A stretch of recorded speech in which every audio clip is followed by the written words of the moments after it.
Okay, so good morning, everyone.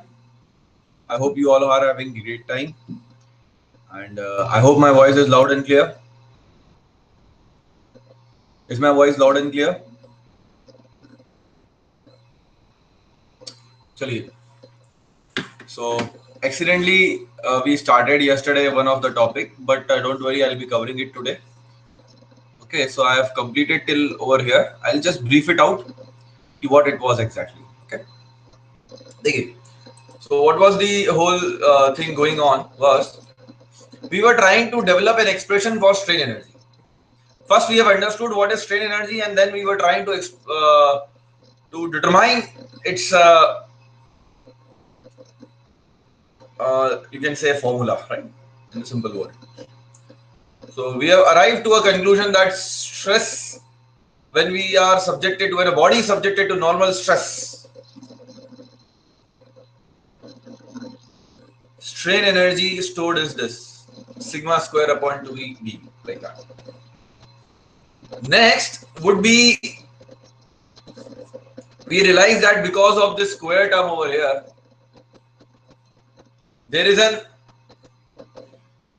there is not a linear relationship between cause and effect. For that reason, since there is no linear relationship between cause and effect, we have a situation where principle of superposition was not applicable. तो ये तो बात थी axial loading के लिए. अब मैं आपको shear अगर फोर्सेस लग रहे हैं तो कैसे आगे बढ़ना है, I'll explain you that.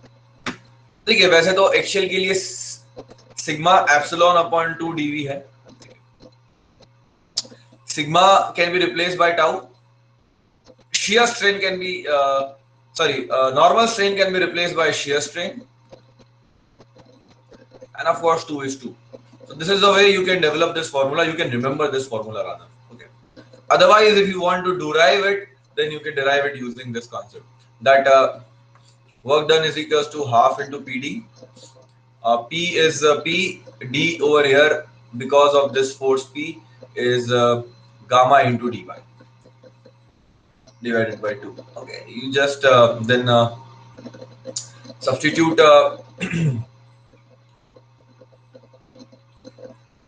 P as tau dx dz. You can see this P is nothing but this area dx dz. So dx dz and dy will make you a dv or give you a dv, or dz into dy will give you a differential area, and that way you can proceed further. Okay. This is your dy, right?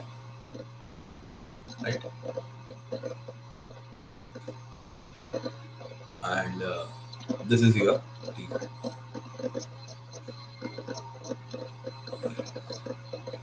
ये access आपकी dz access, मतलब dz value मिल जाती है. सो इसे मैं वापस से कर लेता हूँ.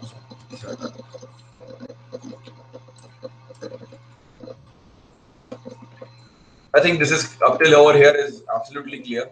that strain energy due to shear stresses or shear forces is half tau gamma into dV. Next would be the strain energy due to bending moment. देखिए बेंडिंग मोमेंट के कारण स्ट्रेसेस जनरेट होती है जो कि नॉर्मल स्ट्रेसेस होती है, तो will use the same formula sigma upon 2 epsilon into D. Sigma की जगह मैं लिख सकता हूं यहाँ पर नहीं सॉरी एप्सिलॉन की जगह मैं लिख सकता हूं यहाँ पर सिग्मा अपॉन ई, तो सिग्मा स्क्वायर अपॉन 2 ई। अगर हम आगे बढ़े तो सिग्मा की वैल्यू बेंडिंग मोमेंट के टर्म्स में हमें लिखना होगी because it's a bending moment strain energy you are calculating and this is the most important formula, remember that. So u equal to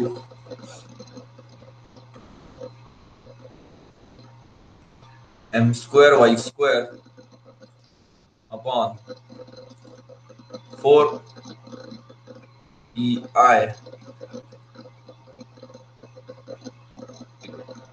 m square y upon 4 2 तो हो गया square y square upon I square e as it is into dv को मैं लिख सकता हूँ dx into dx।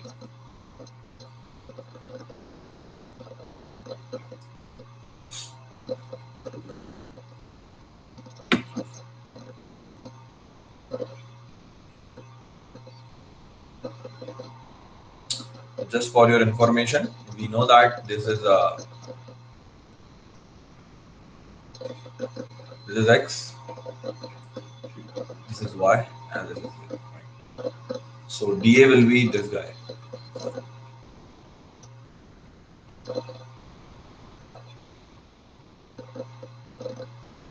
And this is going to be dx. This is going to be dv.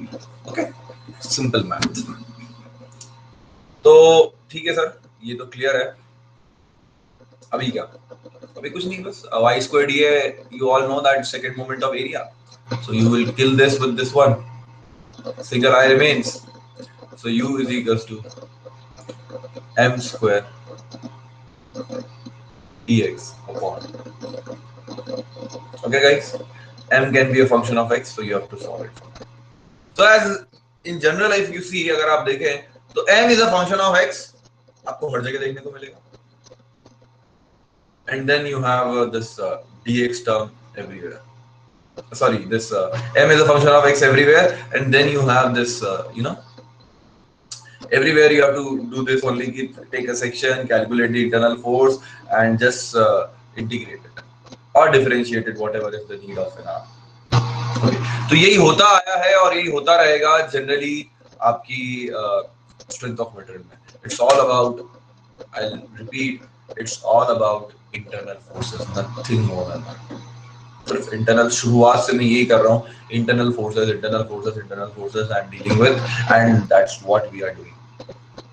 बस मैं आपको पहले दिन कहा था कि जब एक्सटर्नल फोर्सेस लगते हैं बॉडी के ऊपर, whenever the body is subjected to external forces, there will be generation of internal forces to fight with those external forces. Now these internal forces, what they will do, every area element will contribute for this internal forces. It's not like that it's a single point force. Every section of an area element will contribute for this internal forces, and the contribution per unit area is what we have defined as stress. So that was one way of measuring the how much a particular area is contributing. So that's like one way of dealing with it. After this, उसके बाद क्या हुआ? We have explored other methods of determining कि भाई किस तरीके से हम internal forces के साथ उनकी values calculate कर सकते हैं। तो कभी stress हो गया, कभी strain energy हो गई। तो ये बात वही है यार कि अलग-अलग तरीके के आप blood test कर रहे हो, ठीक है?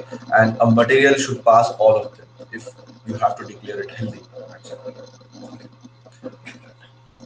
So this was the second, third one, and the fourth one is transverse shear stress. Beams की बात कर रहा हूं मैं, तो tau equal to V Q upon I V, ये फॉर्मूला हमने पढ़ा था। Tau by gamma equal to G, gamma की जगह टाउ बाय जी लिख दिया, तो ये फॉर्मूला यहाँ पर आ गया, और ये डीएडी में, ठीक है। यहाँ तक कल मैंने एक्सीडेंटली पढ़ा दिया था आप लोगों को, अब आएगी बात।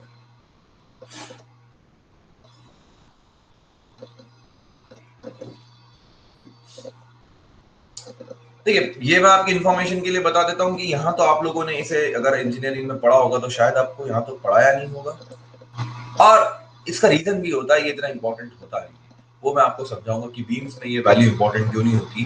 कैसे समझाऊंगा कि मैं आपको स्ट्रेन एनर्जी कैलकुलेट करके बताऊंगा ट्रांसफर शियर्स बीम के लिए, और फिर मैं आपको बेंडिंग मोमेंट के लिए कैलकुलेट करके बताऊंगा, and that moment of time we will compare both the strain energies, and you will realize that की strain energy due to bending moment is far far more than strain energy due to transfer shear in the beams.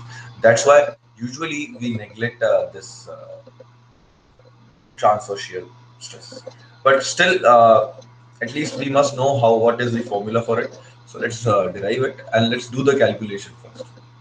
Then we'll come to conclusion whether it is less or more. Tau will be equal to v square q square upon I square b square. ठीक है, और square dA dx, right?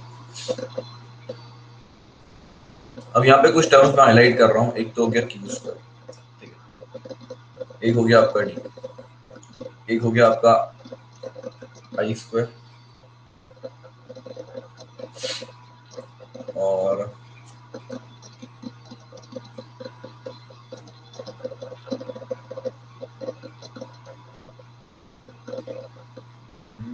B square, Q square, I square, B square. ठीक है, इसे मैंने highlight किया है। ये एक तरीके से देखें तो सेक्शन की प्रॉपर्टीज है सारी, करेक्ट। और मैं यहाँ पर जी मिस किया हूँ तो जी लिख देता हूँ।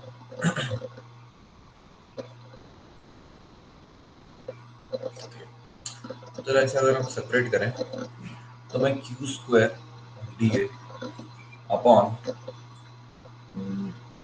बी स्क्वायर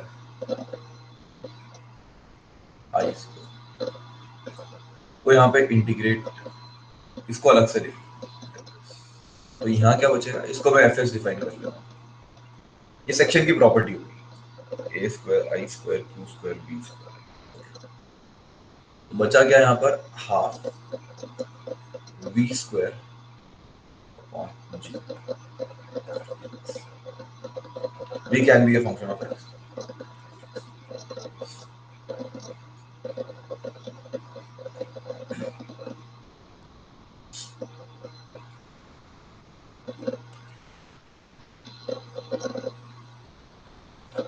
और मैं एक काम करता हूँ, देखिए, just for making this thing similar, यहाँ पर आई है, एम है तो आई है, देखो यहाँ पर एम है तो आई है। आप जानते हो कि पी था, let me just show you analogy बनाने के लिए कि u equal to P square D X upon 2ae। तो इस तरह की टर्म्स आ रही हैं, P square D X upon 2ae। मैं अगर यहाँ पर लिखना चाहूँ तो u equal to M square D X upon 2ei। तो there is always a material property and there is a section property. तो यहाँ पर भी एक सेक्शन प्रॉपर्टी होगी जिसे मैं ए कहूंगा। ये एफ एस तो है ही, एफ एस को मैं लिख देता हूँ ना, बट यहाँ ए मल्टीप्लाई क्या है, तो यहाँ पर भी मल्टीप्लाई होगा लाइक दिस, और इस ए को मैं इसी के साथ इंक्लूड कर लेता हूँ क्योंकि ये भी सेक्शन है। जस्ट हमें चीजें मैच करनी आती हैं।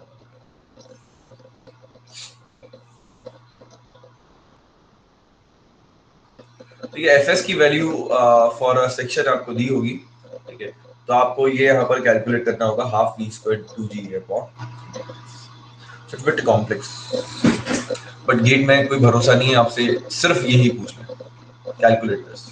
So for that they will I hope they will give you this value because it depends on section to section, and we'll see how to deal with this. So to cut a long story short,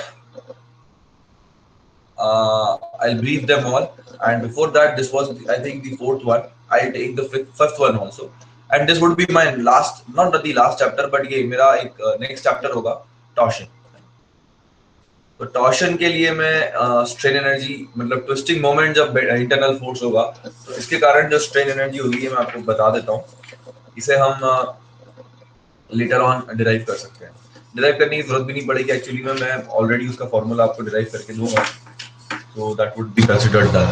So U is equals to torsion में shear stresses होती है, इसलिए मैं यहाँ पर tau squared 2g upon dv use करूंगा।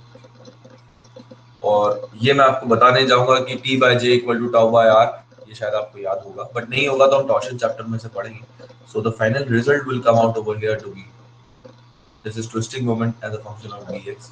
तो ऐसे याद रखने का तरीका बता रहा हूँ मैं आपको, m square dx upon 2 ei। अब यहाँ पे टाउ है तो 2g की जगह आ जाएगा आपका जी की जगह आ जाएगा, सॉरी ई की जगह आ जाएगा जी, और आई की जगह आ जाएगा J. J is polar moment of inertia. Don't worry, I will explain what is polar moment of inertia. और अभी वैसे का काम भी नहीं है, तो इसे हम इंफॉर्मेशन के लिए लिख लेते हैं, बाद में आपको मैं समझाऊंगा, तो ये कोई दिक्कत नहीं है।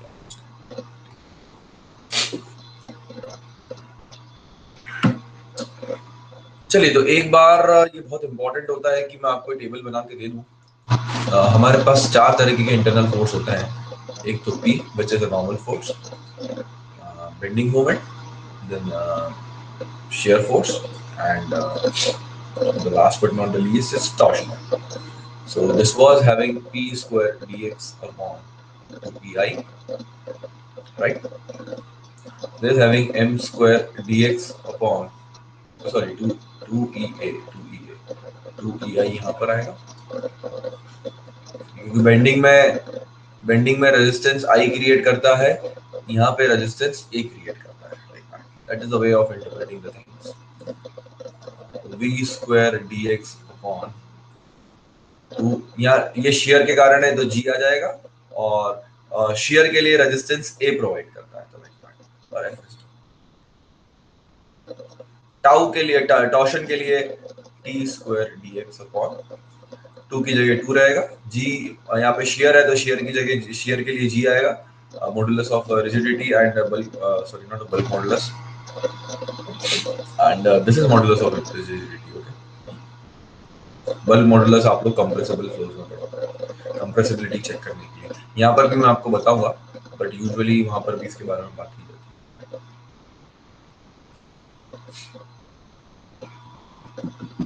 नए टॉपिक्स इंट्रोड्यूस हुए हैं गेट में, कुछ आपको पता होगा शायद, कंप्रेसिबल फ्लो इंट्रोड्यूस हुआ है, एंड ईएम में नए पार्ट्स इंट्रोड्यूस हुए। आई ट्राई माय बेस्ट कि मैं आपको वो नए पार्ट्स, स्पेशली जो नए नए इंट्रोड्यूस हुए हैं वो बता दूं, क्योंकि वहां से क्वेश्चन पक्का है। ओके, तो यहाँ पे क्या था आपका? So I think this is absolutely clear। ये फॉर्मूलेज आपको याद रखने हैं, है ना? यहाँ पर आप इसे फिर याद, you can do whatever you want, sigma square upon 2ei, एक sigma square upon 2e, ये भी आप लिख सकते हो, ठीक है? This is one way of writing it। Sigma की जगह आप p square upon a square करोगे, so I think this was the only result we had, sigma square upon 2e, right? यहाँ पे डायरेक्ट क्या था देखिए, तो ये कुछ फॉर्म्स याद होना चाहिए। टाउ में आप सीधे याद रख सकते हो कि यार ये टाउ स्क्वायर होगा, 2 की जगह तो 2 रहेगा, e की जगह g आ जाएगा।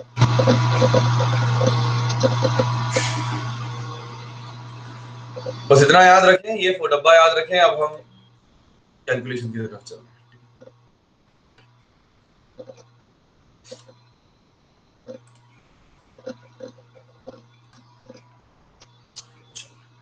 So the whole idea of mine over here was to, to make you friendly with different energy, different internal forces that we did already, and what will be the internal, what will be the energy stored whenever this kind of internal forces will exist, right? This is energy is stored due to those internal forces, and we have a formula for it. Now, what is the trick over here for solving the problem? So the very first concept, देखिए हम deflection continue कर रहे हैं, deflection continue.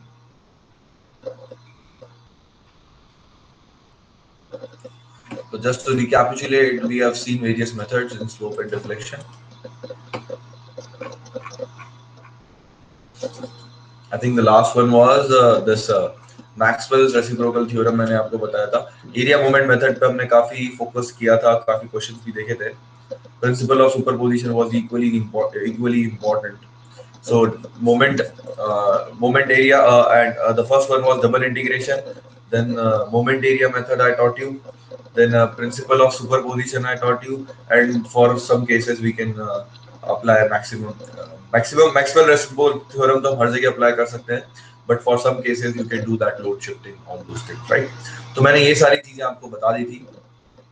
Now मैं अब आपको एक और मेथड बताने जा रहा हूँ for this slope and deflection, and that method is called और is in the name of कैसिलियानो.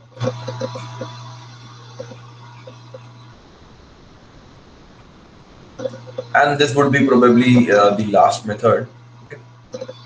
और भी मेथड्स होते हैं, ऐसा नहीं है, मैं मना नहीं करूंगा, ठीक है, but get point of view से I don't think it is required to overload you with lots of methods.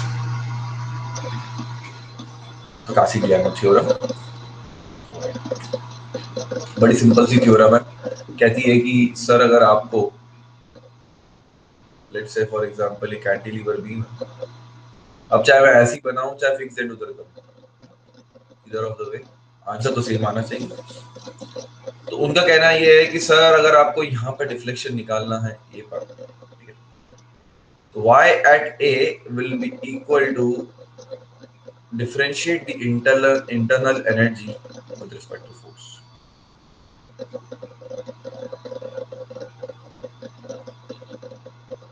Conjugate beam method, वैसे तो गेट में इतना पूछते नहीं है, बट इफ यू से I will just give you a brief about conjugate beam method. Okay, conjugate beam method के बारे में ब्रीफ कर दूंगा क्योंकि would help you much for solving the gate problems.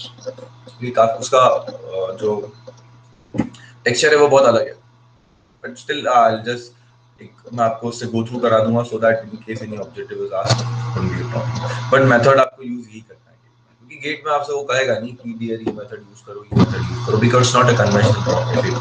जैसे आपकी कॉलेज एग्जाम्स में होता है कि यार आपके प्रोफेसर ने बोल दिया है कि भाई इसको कॉन्जुगेट बीम मेथड से सॉल्व कर, तो you have to solve it by that. Over here you have 100 ways of doing it, right? So that would be a problem. Macaulay functions भी होते हैं, स्टेप फंक्शंस होते हैं, तो there is a lot of theory over here. But as far as my experience with strength of material is concerned for GATE exams, it is actually not required at stage. अब ये तो देखो यार, देख के समझ में आ जाता है. अगर एक इंटेलिजेंट स्टूडेंट है जिसने मैकेनिक्स पढ़ा हुआ है अच्छे से, तो देख के बता सकता है ये तो सर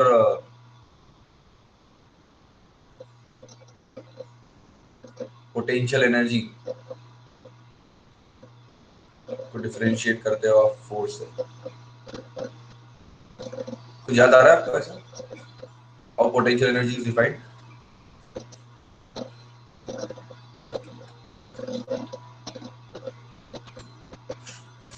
चलिए अभी मैं इस पे बात करता हूँ. तो मैक्लॉय ने कासिलियानो की थ्योरम ये कहती है कि y at a अगर आपको निकालना है तो you have to do this simple task.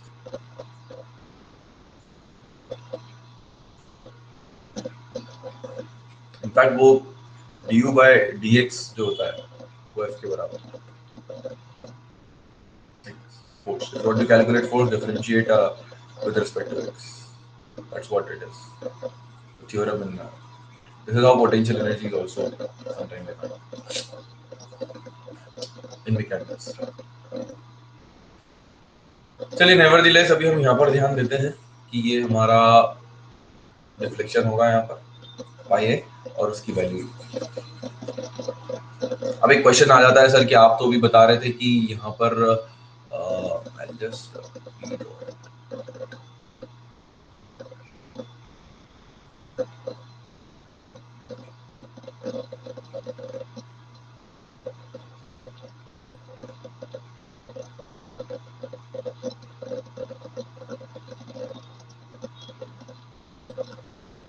अब बी पे निकालना है तो सर क्या होगा? अगर बी पे निकालना है तो यहाँ पे तो कोई फोर्स ही नहीं है, तो फिर हम क्या डिफ्लेक्शन एट बी नहीं निकाल सकते? निकाल सकते हो. आपको क्या करना पड़ेगा? एक मैं जस्ट कॉपी पेस्ट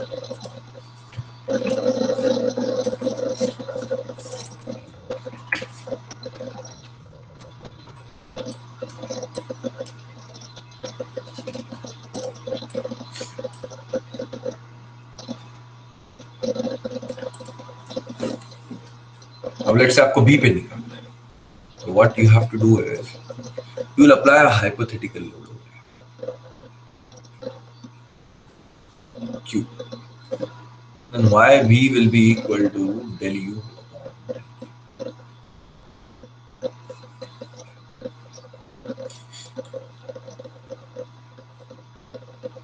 ओके।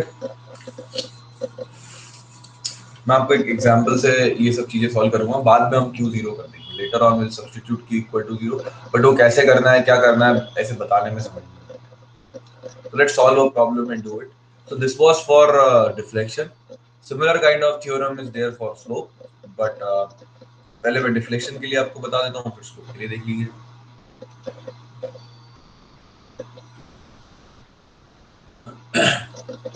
इसी में मैं आपको स्लोप भी निकाल के दिखा दूंगा, एक वन बाय वन। पहले हम आगे बढ़ते हैं, ठीक है, just give me a moment.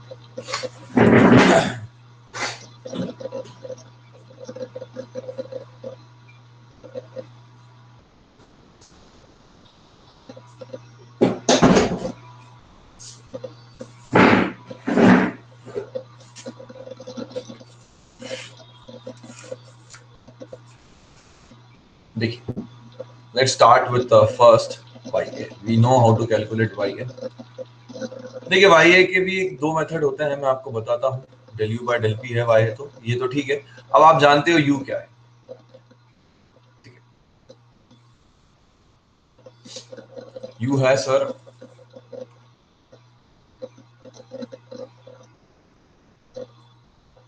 strain energy in this beam,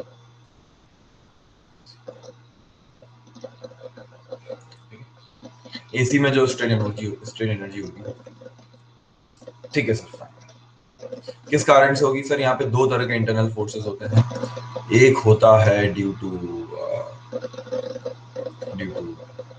bending और एक होता है ड्यू टू शेयर, ठीक है। The one due to shear is very much less than one due to bending. I will prove you this, अभी मैं इसे information के लिए यूज कर लेता हूँ, ठीक है। मैं आपको ये प्रूव कर दूंगा, अभी मैं ये प्रूव करने जाऊंगा तो अननेसेसरीली हम लोग डेविएट हो जाएंगे व्हाट जो हम सीखना चाहते हैं। I will prove you this with an help of an example, okay. So what I do is, एक काम करते हैं, इसे थोड़ा सा नीचे ले लेता हूँ, पहले प्रूफ कर दूंगा मैं यहाँ पर, बाद में आपको ये नोट्स में आपको सीक्वेंस बना रहे हैं, तो इसे मैं नेगलेक्ट कर, बेंडिंग के सामने नेगलेक्ट कर रहा हूँ, ठीक है। ये पता होना चाहिए कि आप किस चीज को कहां से नेगलेक्ट कर रहे हैं, ठीक है सर, इतना समझ में आया। अब आगे बढ़ते हैं। तो U equal to U bending कैसे निकालोगे? U is equal to m square dx upon 2e। dx varies from x, आपका यहीं से मेजर होगा 0 to let's say length l is there।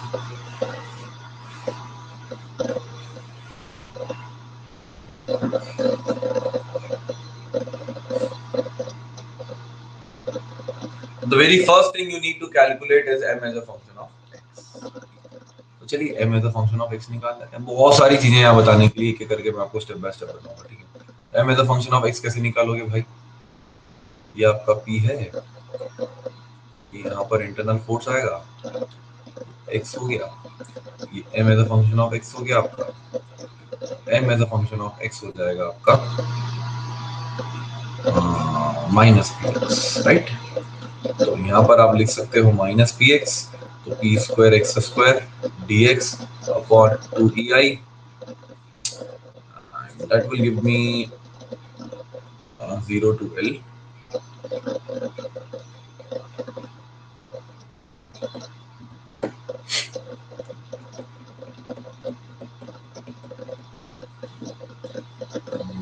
d square dx p square x cube L cube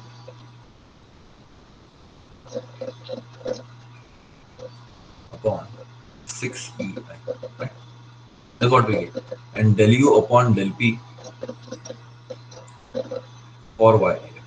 क्योंकि a पे लग रहा है p, तो मैं इसे डिफरेंशिएट जब करूंगा स्ट्रेन एनर्जी को, तो मेरे पास a आ जाएगा, and A would be nothing but deflection at A would be nothing but PL cube upon 3Q. ये हम जानते हैं कि सर ये वैल्यू आती है. That's very simple thing to understand. ठीक है सर. इसका एक तरीका ये भी होता है दोस्त कि ना आप एक काम करो, आप ये ज्यादा अच्छा तरीका है, हम ये मेथड फॉलो नहीं करेंगे. मैंने आपको बता दिया कि ये भी हो सकता है, बट आप जानते हो कि del U upon del P करना ही है आपको, तो आप U equal to 0 to L लिख ही रहे हो.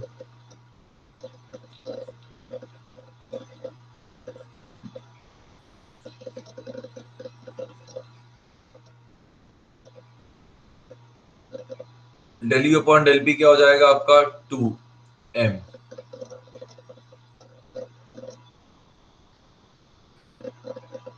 इसको डिफरेंशिएट करना है हमें बस. del mx upon del P, right, upon 2EL. दिया हमें डायरेक्टली दे देगा. जैसे डिफरेंशियल अंडर इंटीग्रल करके मॉडिफाइड कासी-ग्लानो थ्योरम के नाम से भी कुछ लोग जानते हैं, कुछ लोग कहते हैं, बट ठीक है. ठीक है, this is what we do over here. Of course dx would be there 0 to L. तो इसी प्रॉब्लम को वैसे सॉल्व करके देख लेते. तो आज के बाद हम क्या करेंगे, जब भी m as a function of x निकालेंगे तो हम del mx m as a function of x निकाल लो सबसे पहले स्टेप. तो m as a function of x आया सर माइनस px. फिर क्या करो, del mx by del x निकाल लो, del p निकाल लो, तो वो क्या आएगा, माइनस x आएगा. सब्स्टिट्यूट कर दो. Minus px minus x is px square upon pi into dx, and you know the story now. It will be pl cube upon 3. Directly you'll get it. यहाँ पर आपको फर्क नहीं पड़ा होगा इतना, क्योंकि but as of my experience मैं आपको बता रहा हूँ, when you solve very big problems this will help you a lot. Okay, now let's see how to calculate at B. So for calculating at B point we have to write del U upon del Q, and this Q is an hypothetical force. मैं एक diagram नीचे ले लेता हूँ.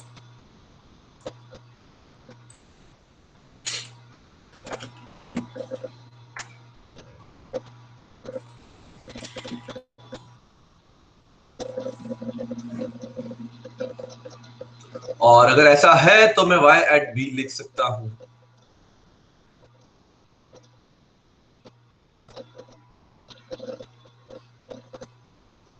Zero से L.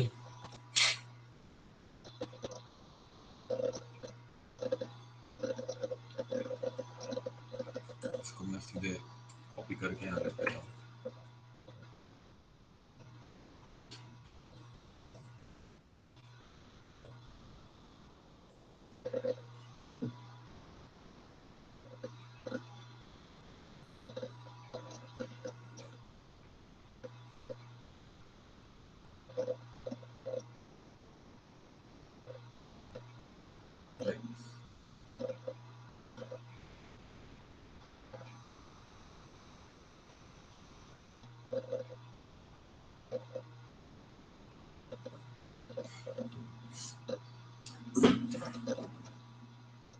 But यहाँ आपके लिए एक चैलेंज आएगा अगर आप ऐसा लिखते हो, तो मैं बताता हूँ क्यों.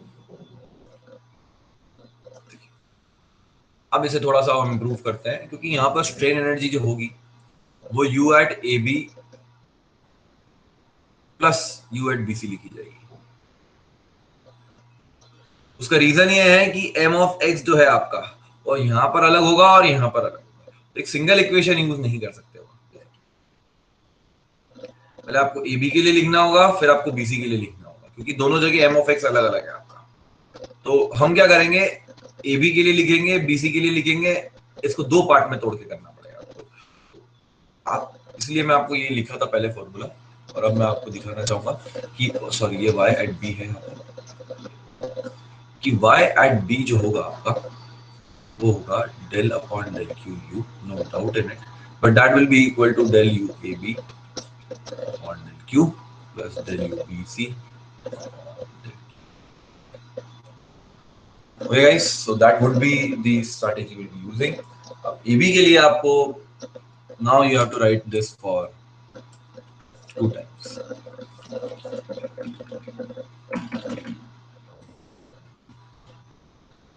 सिर्फ हमें 2 बार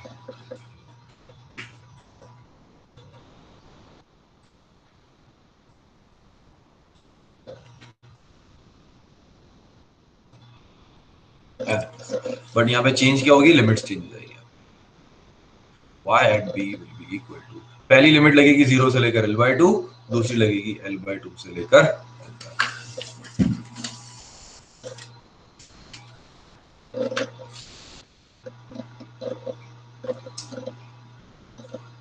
0 से लेकर l/2 और l/2 से लेकर. ठीक है, सिंपल है. इस पॉइंट को l/2 ले लेते हैं हम जनरली. मेंशन करना चाहें तो you can mention this point as l/2 or whatever limit you want to take.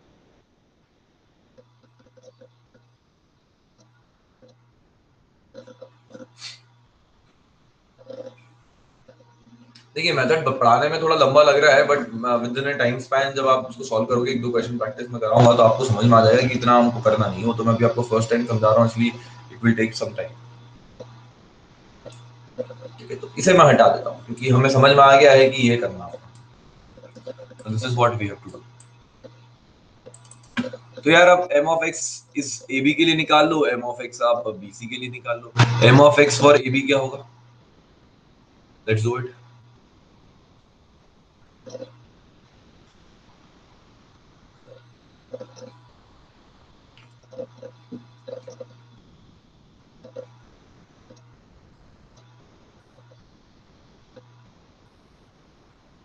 पहले तो m of x लिखते हैं. सर माइनस पी एक्स होगा, है ना, कोई डाउट नहीं है इसमें. अभी चेक किया, यहाँ पर कट लोगे तो क्यू का इन्वॉल्वमेंट होगा नहीं. और del M X upon del X, जो अब यहाँ पे डेल एम एक्स अपॉन क्या निकालना है आपको, डेल क्यू निकालना है at the end of the day. That is very important. तो वो 0 आ जाएगा क्योंकि इसमें कोई क्यू का टर्म ही नहीं है. तो ये टर्म आपकी ऑटोमेटिकली 0 हो जाएगी. तो ये मैं अभी बता रहा हूँ आपको पहली बार, बट अगली बार मैं पढ़ा कर सॉल्व करूंगा तो मैं आपको डायरेक्टली बोल दूंगा यार इसमें तो क्यू का कोई टर्म ही नहीं आने वाला. एम ऑफ एक्स में पहली टर्म 0 हो जाएगी, स्ट्रेट अवे l/2 से l तक कर. That's it. ओके, तो ये आपका half of the job done हो गया आपका. और बाकी बीसी के लिए अगर आपको लिखना है तो not a big problem, just make a cut over here. ये हो गया आपका पी, ये कट लगा है, ये क्यू, ये m of x. अभी भी मैं आपको पढ़ा रहा हूँ, अभी बता रहा हूँ, इसलिए मैं डायरेक्टली नहीं लिख रहा हूँ यहाँ पर. देखो otherwise as a student you can, if you want, you can write it directly. and it's a very simple thing to write that m of x plus px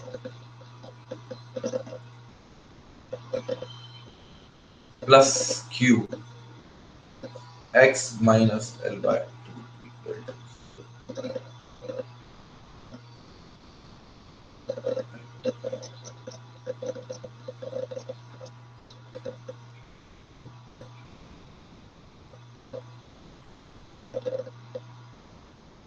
sorry, ये x ऐसे मत लिखो नहीं तो लगेगा p है तो function of x लिख रहे हो. अब फिर हमें del m upon del q लिखना है. अब ये वाला टर्म तो चला ही जाएगा आपका, ये वाला टर्म तो 0 हो जाएगा. यहाँ क्या बचेगा आपका, यहाँ बचेगा माइनस x माइनस.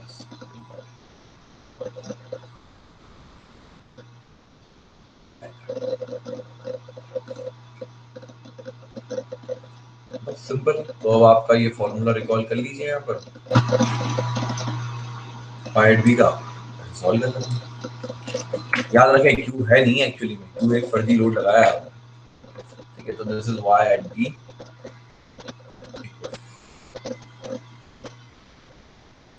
अब अगर आप देखें यहाँ पर mx है आपका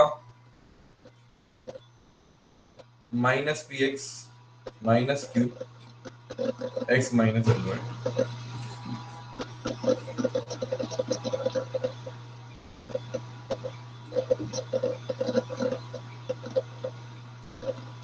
और del M X upon del Q है माइनस एक्स माइनस।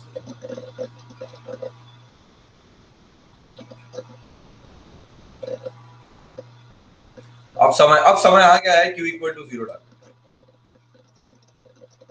q जब 0 डालोगे तो ये भाई आपका गायब हो जाएगा, q तो है ही नहीं ना एक्चुअली। अब आप इसे सॉल्व करो,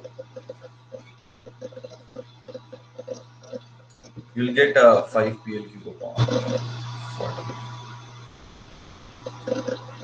जो आता है आपका। This is a point of time जहां पर आपको q 0 डालना है।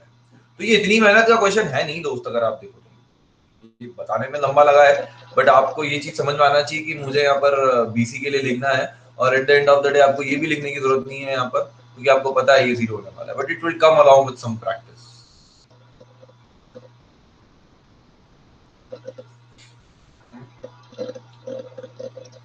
ये दो माइनस साइन है ना भूलिएगा, माइनस माइनस ये प्लस हो जाएंगे, so you need to multiply those guys and just do the math and give the answer.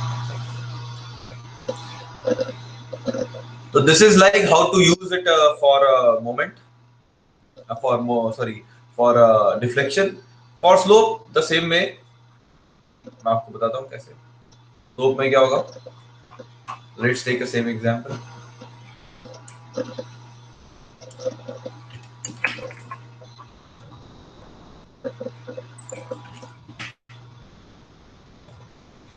आप चाहते हैं थीटा एट ए निकालना। थीटा एट ए निकालने के लिए कॉन्सेप्ट होता है थीटा जहां पर भी निकालना हो डेल एम बाय। पहले एक काम करता हूं, मैं एक सिंपल प्रॉब्लम बता देता हूं, ये वाला प्रॉब्लम को चेंज कर देता हूं।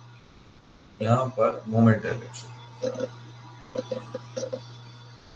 तो del M sorry del U by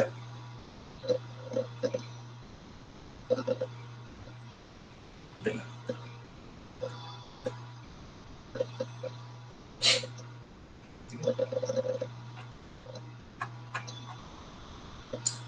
theta के लिए आपको डिफरेंशिएट करना है मोमेंट से, कॉन्सेंट्रेटेड मोमेंट से, राइट, कॉन्सेंट्रेटेड मोमेंट से, not m as a function of x. This is concentrated moment. This is externally applied. Okay, this is externally applied.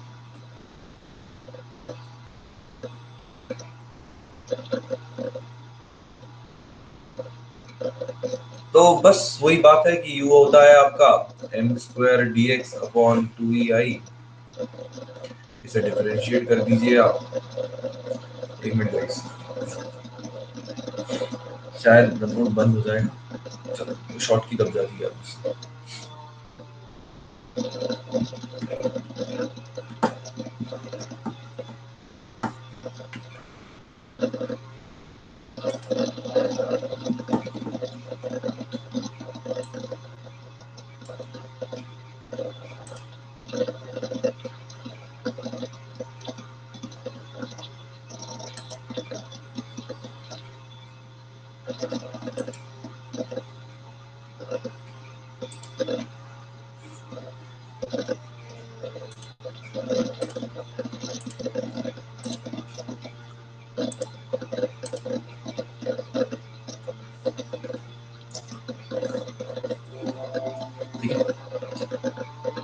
So let's do it for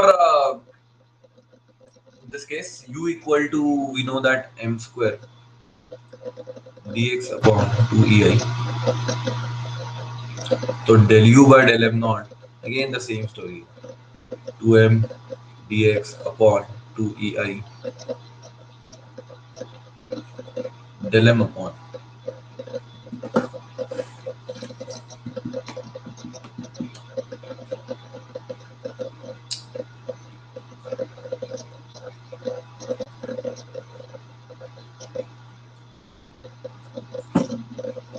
okay।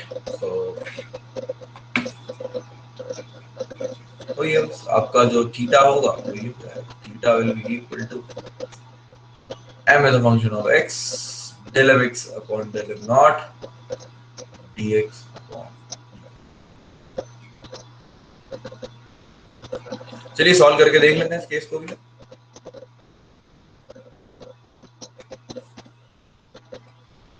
You know, cut anywhere you want, because यहाँ पे तो हर जगह bending moment same रहेगा आपका। So m as a function of x could be written as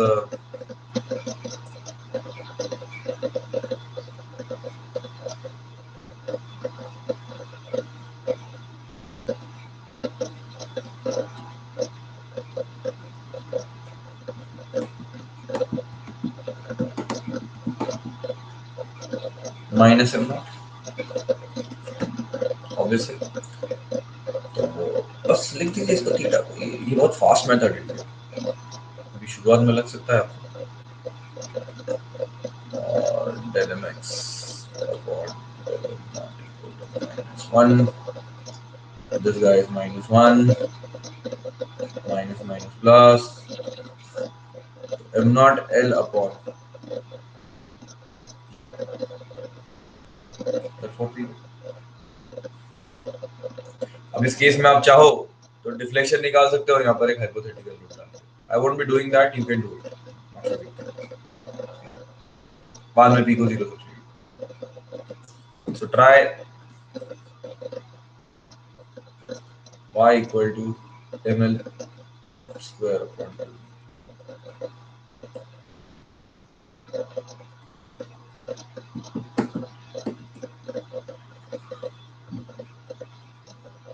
ठीक है, next एक और प्रॉब्लम हम यहाँ पे देख लेते हैं कि इसका हाइपोथेटिकल केस कैसे लेना। मान लीजिए ये वाला case. Next example,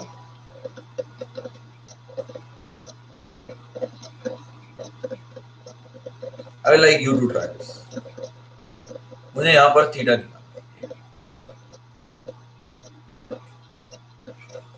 later on at home try for b, right now calculate it for a,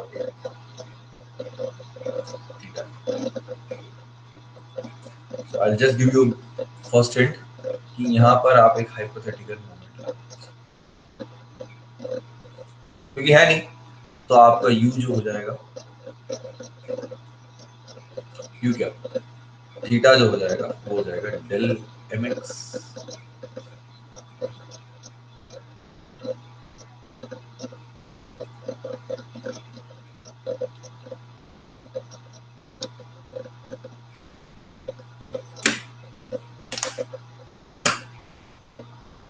करिए इसे try. I'll be back in a minute। और कोई डाउट हो तो पूछ लीजिए, कोई डाउट है?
So Niranjan and Rahul, have you really done it, or by looking at the previous answer you answered it?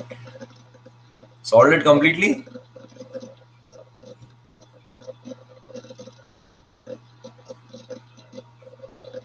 Okay, fine. Yeah, okay, okay, no issues. So this is a simple problem again.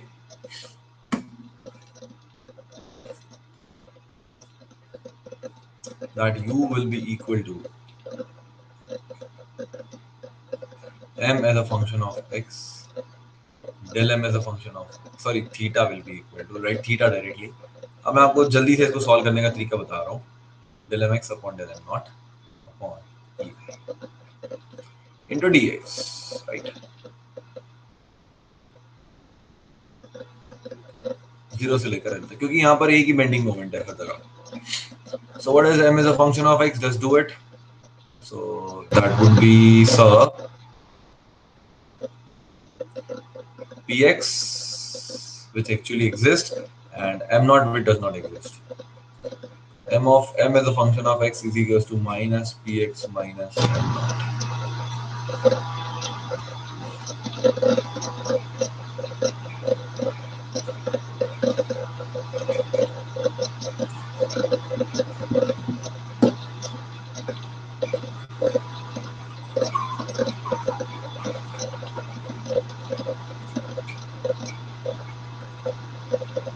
तो भाई ये तो term zero हो जाएगा, ये आ जाएगा minus में, तो ये आ जाएगा यहाँ पर -1. देखो डायरेक्टली लिख रहा हूँ, और जब m ऑफ x यहाँ लिखोगे तो m नॉट को जीरो सब्सटीट्यूट कर सकते हो, तो यहाँ पर आ जाएगा minus px.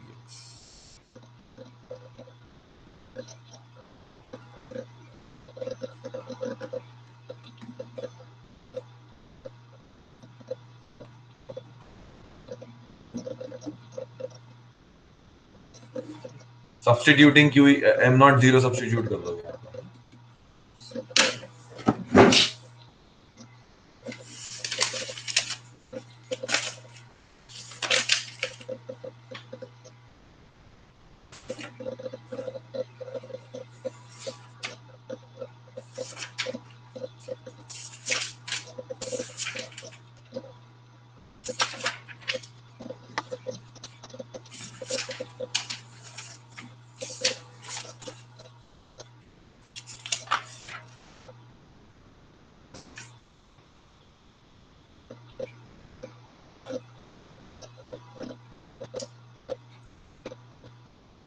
So solve one more problem.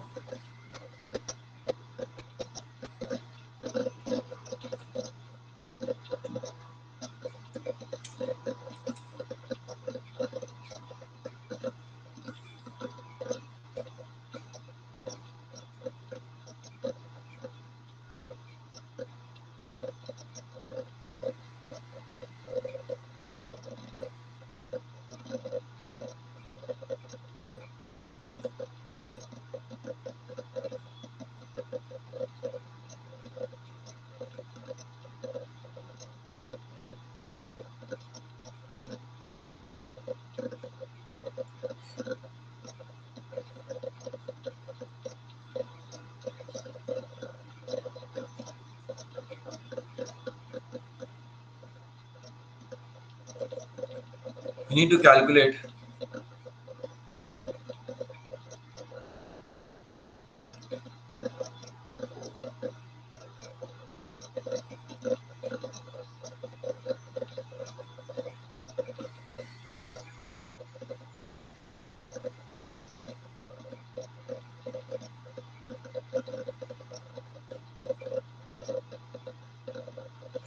But we have left a space for it, तो वहीं से कर लेते हैं.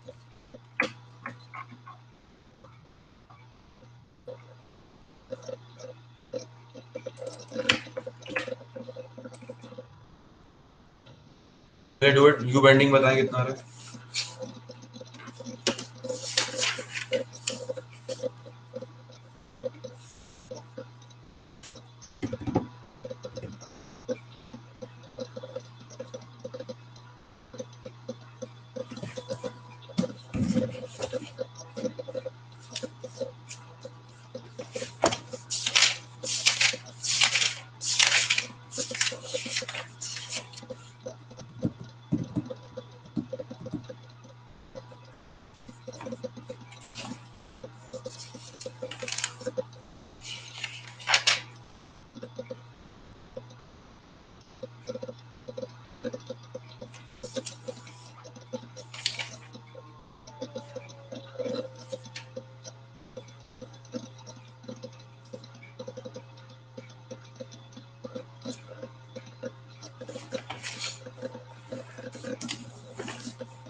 मुझे सिर्फ आप बेंडिंग बता दीजिए अभी तो कितना आता है।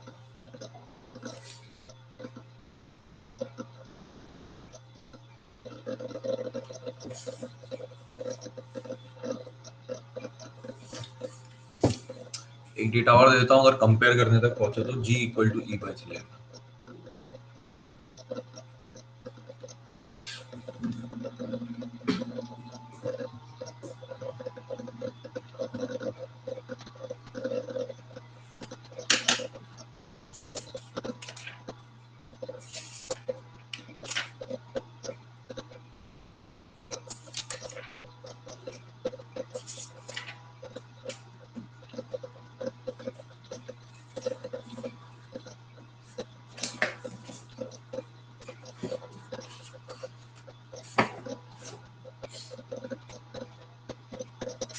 Okay, so Hitesh, Rahul, and Shushti says WL cube upon 12EI.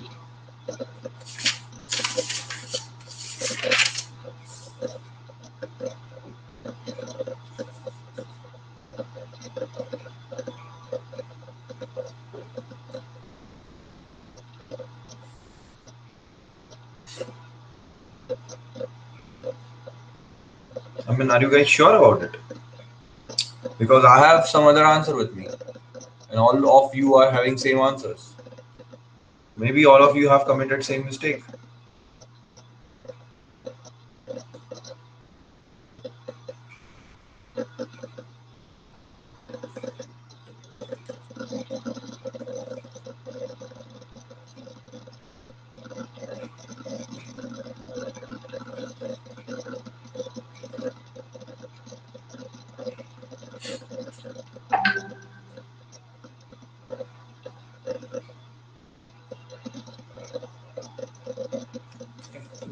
Yes, Ronak is right. How can you all? I mean, all three of you have answered it wrong. Ronak is right.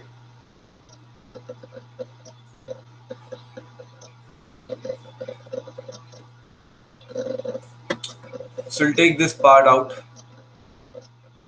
There will be mx over here.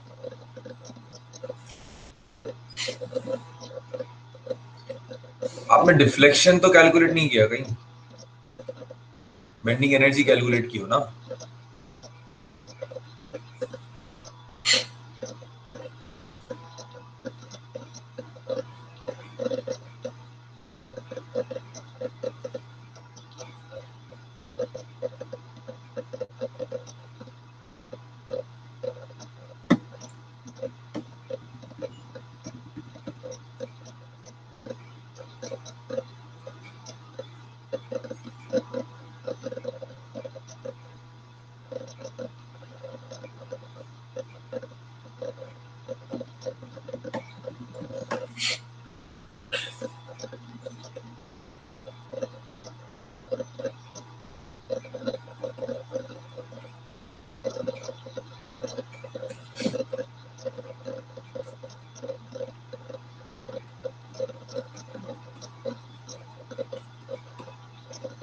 Yes, Prajwal, correct.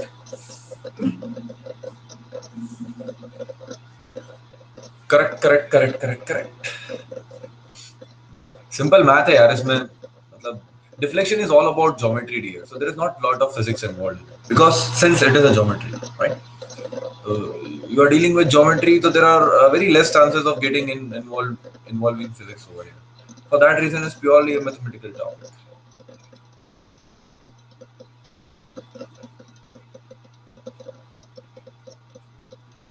m square dx upon 2ei. 2 जा 4 4 2 जा 8 8 यहीं आ जाएगा. x की power 4 5 नीचे जाएगा. Yes, 0 कहाँ गलती किए थे भाई तीनों? बताओ मेरे को.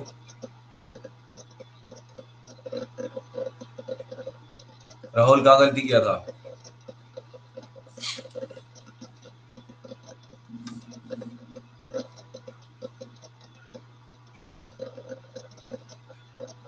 Calculated deflection.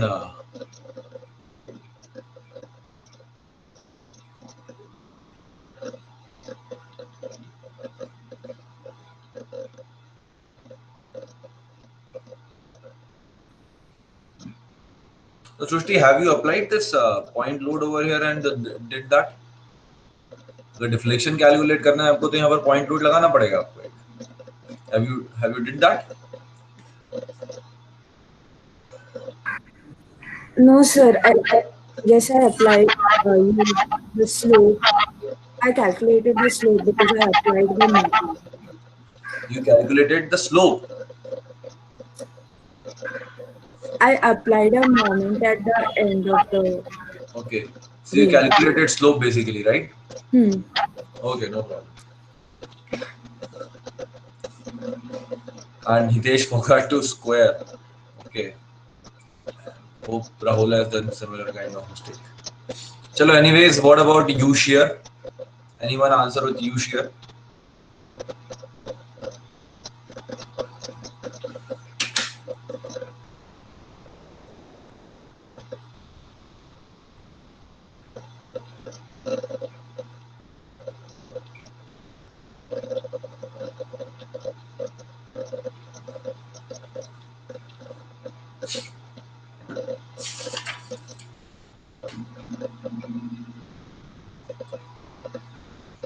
शेयर फोर्स क्या होगा यहाँ पे? शेयर फोर्स भी निकालना होगा आपको.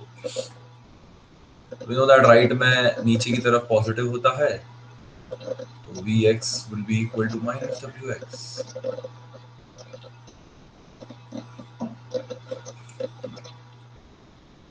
So we have Fs V square.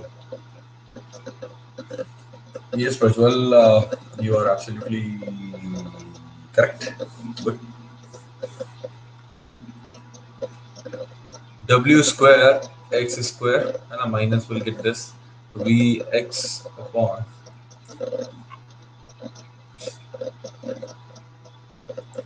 2ei. V square dx upon 2ei.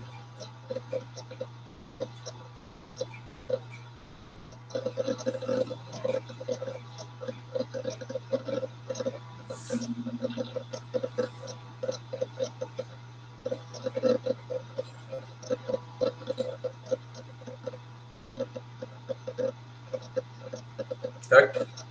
2g ei तो उसमें होगा, यहाँ पे g और a होगा, 0 से लेकर l तक. तो इसे सॉल्व करेंगे तो सिंपल 1/2 आपको fs दिया हुआ है, fs 1/2 दिया हुआ है. Okay. So w square l cube upon 3 into 2g.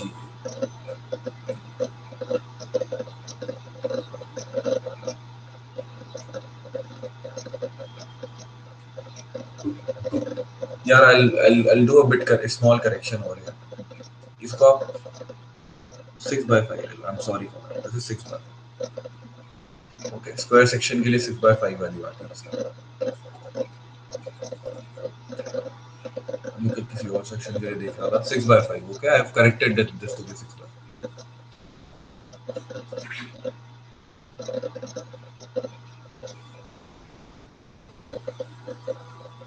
Yeah, you can go with the area movement method only. नहीं यार, अब इसमें कैसे करोगे एरिया मूवमेंट मेथड बताओ. So, इसमें फिर आपको एरिया निकालना पड़ेगा बेंडिंग मोमेंट का, और एरिया निकालने के लिए आपको फिर इंटीग्रेट करना पड़ेगा, right Prajwal?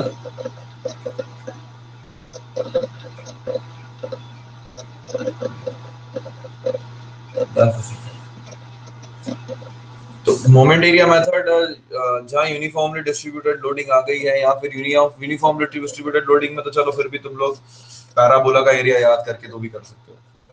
But what about the other one, like किसी और तरह का यूवीएल और इस तरह का आता है, तो एक बार का आपको सारा मेथड जानना जरूरी है. That's what I'm trying to tell you over here. ये आ जाएगा आपका WL cube W square L cube upon 5G.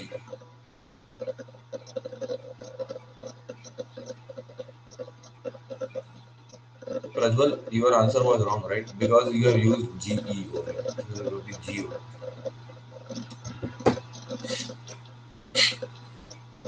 ठीक है गाइस, अब कंपेयर करते हैं दोनों को. तो एक तरफ है W square L540 EI,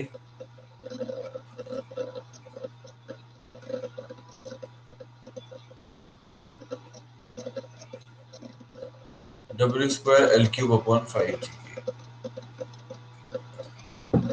Okay, so this will go away, this will be 1, this will be 8 L की power 5 upon 8 EI. इसे थोड़ा और रिड्यूस कर लेते हैं.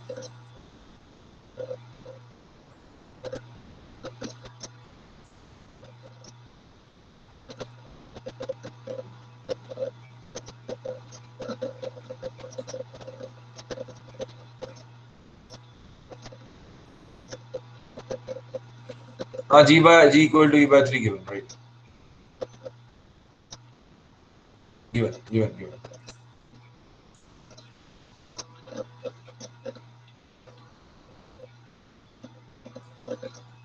I का वैल्यू होगा आपका A की पावर 4/12 स्क्वायर सेक्शन है और ये A square.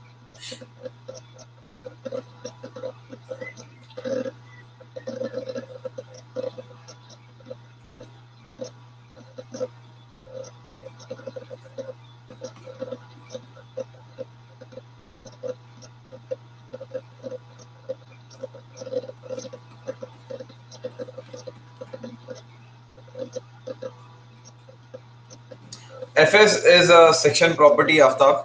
Okay. As you can see over here, it composes of all the section terms: area, Q square, dA, V square, I square. Okay.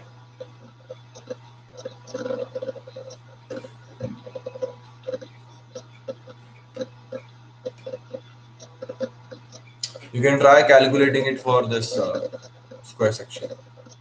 It's a mathematical integration you have to do.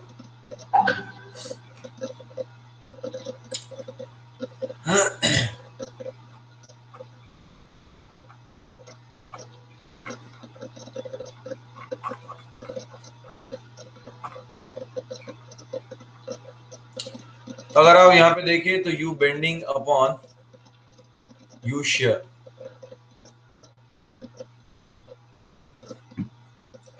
is actually L by A, right? And we know that for beams, this is the length of the beam, right? And this is the area of cross section, A.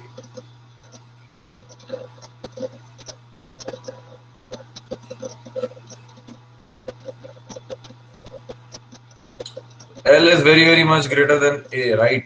Since L is very much greater than A,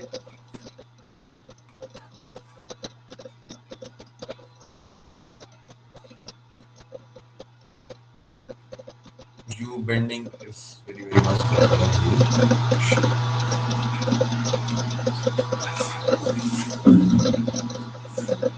इसलिए usually आपकी books में जब कासिलियानो theorem use की जाती है तब वहां पर बेंडिंग के बारे में जिक्र नहीं किया जाता है, शियर के बारे में जिक्र नहीं किया जाता है, क्योंकि वो वैल्यू काफी कम होती है एज कंपेयर टू दिस. तो क्योंकि लेंथ आपकी मीटर्स में होगी, ए आपका एमएम में होगा, तो 1 मीटर और एमएम 5 एमएम को कंपेयर करोगे आप, so just write 1 meter length and 5 mm. You can think of it like into 10 to the power minus 3. If you simply do the math over here and that to square of it, इसको ऐसे लिख लो यहाँ तो 1000 mm upon let's say 10 mm. 50 mm भी ले लोगे तो भी बहुत फर्क नहीं पड़ता. That will give you 20 and 20 का square 400 times. So 400 times there is a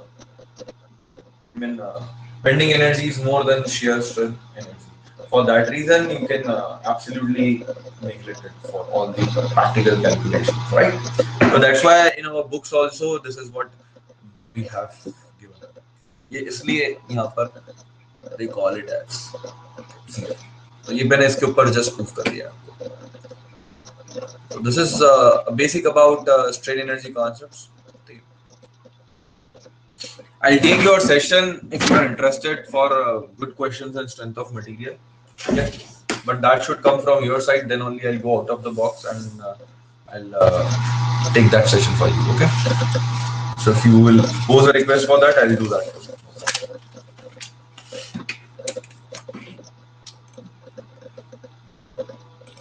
Now it's time to solve practice sheet. Okay. First question is an excellent one. Have you tried this question? First one. Just try it now. Just try out this question.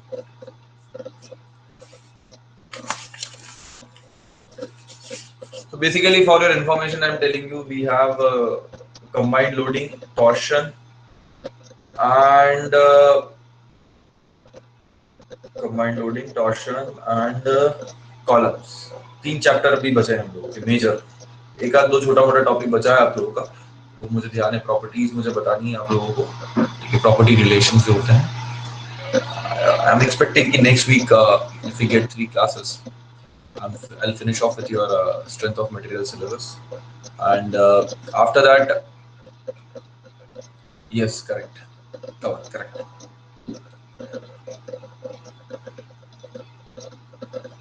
After that, you tell me if you want to start with just I'm taking a. I want everyone to contribute over here. Do you want me to start with FM or do you want me to start with manufacturing?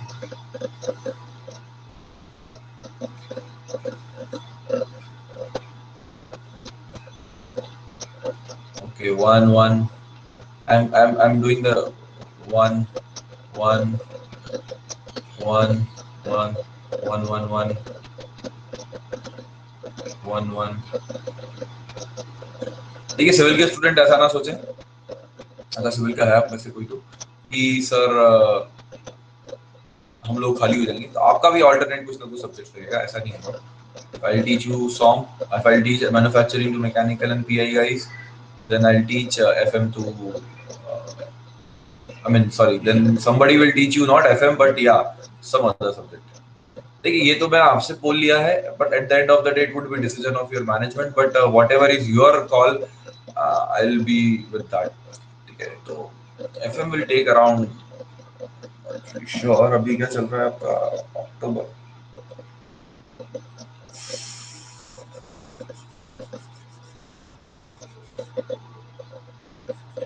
70 hours.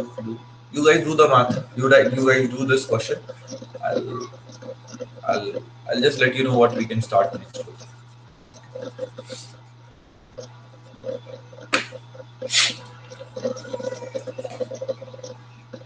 So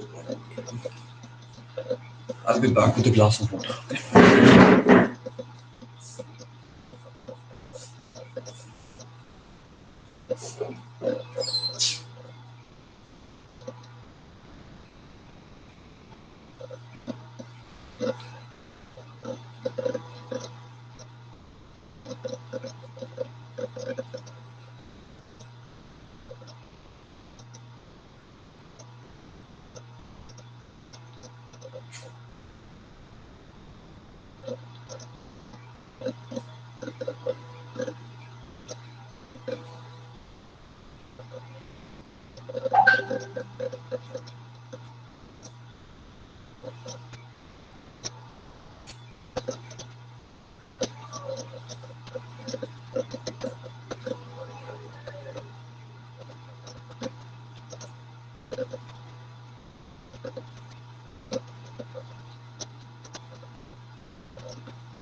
second का D कैसे किया उसको?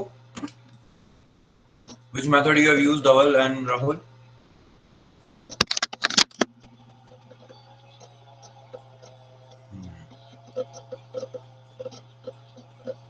I is a function of x, but which method you have used? Rahul has used integration. Noted. Dhaval, what you have used?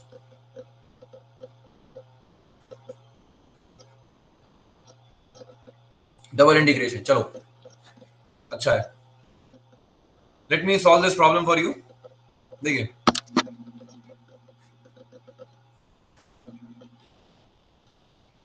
I hope beam आप समझ गए होंगे देखकर किस तरह से दी हुई है एग्जाम में आपको. I draw it's isometric view, whatever you call it as.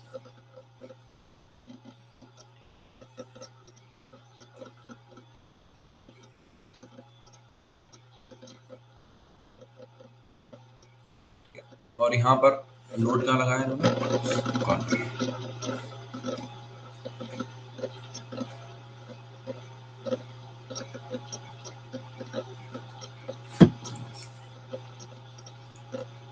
So this is thickness T over here.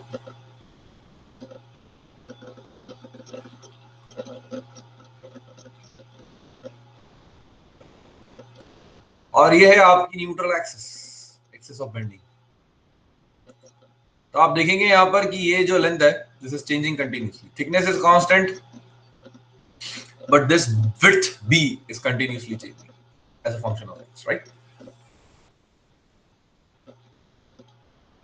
So what we have to do is we have to calculate I. I will be nothing but T cube into B by 2, क्योंकि जिसके perpendicular होता है वो उसका cube लेते हैं हम लोग, correct? So this is what is I as a function of x, and how to calculate bx. This is x, this is L. तो b upon x is equals to, ये फाइनल विड्थ भी दी होगी ना आपको कुछ ना कुछ, ये भी दी हुई है. This is b as a function of x. Pen बहुत मोटा हो चुका है actually. b as a function of x upon x is equals to b upon L.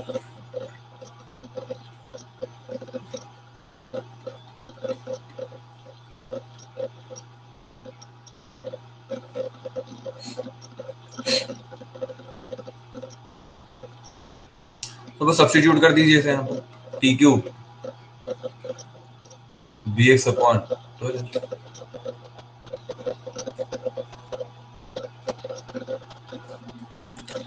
ठीक है. अब definitely I as a function of x है यहाँ पर, तो सबसे पहला ख्याल तो आपको m by E I equal to d two by upon d square use करने का आता होगा. बट थोड़ा सा अगर कॉन्शियस हो जाए आप प्रॉब्लम सॉल्व करने के लिए तो आप एक चीज रियलाइज करेंगे. यहाँ पर देखिए बेंडिंग मोमेंट क्या होगा. If you make a cut over here you will get px. This is what is the view of it.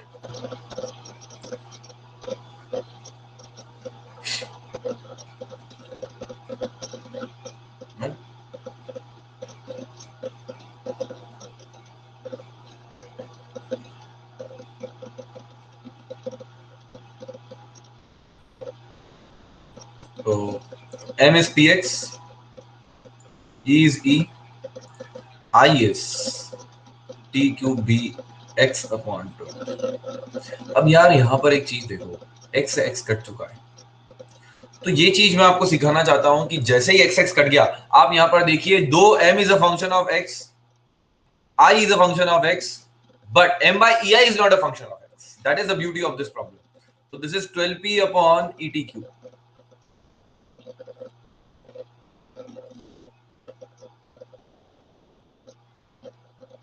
Right? तो जब भी आपको m by ei लीनियर मिले या कांस्टेंट मिले, तो फिर आप m by ei डायग्राम से प्रॉब्लम सॉल्व कर लो। आपको पता है अब कि इसका m by ei डायग्राम ऐसा कांस्टेंट लाइन बनेगा एक, लाइक दिस। उसका फर्स्ट मोमेंट लोगे तो आंसर आ जाएगा आपका।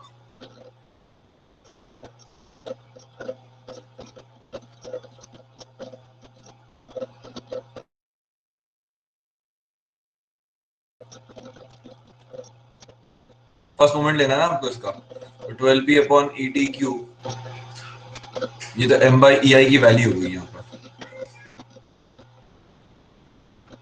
इसमें आप लेंथ मल्टीप्लाई कर दोगे तो एरिया आ जाएगा आपका, और इसमें l by 2 मल्टीप्लाई कर दोगे तो फर्स्ट मोमेंट आ जाएगा, तो 12pl स्क्वायर अपॉन 2 etq, तो 6pl स्क्वायर अपॉन,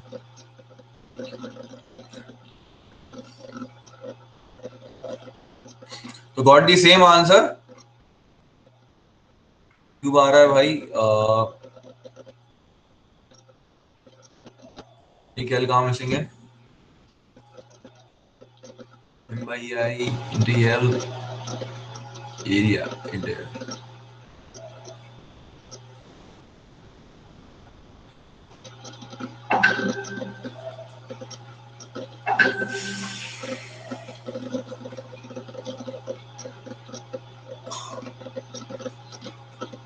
क्यू, अच्छा यहाँ 12l था, एक एल यहाँ आएगा,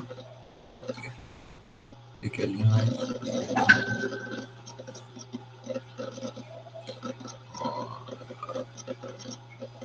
यहाँ पर आपका फिर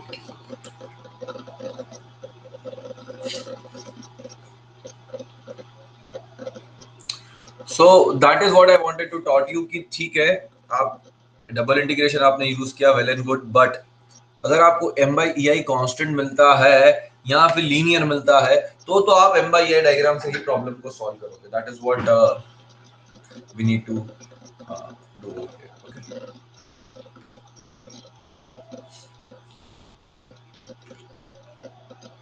आई hope this is clear to you everyone out there.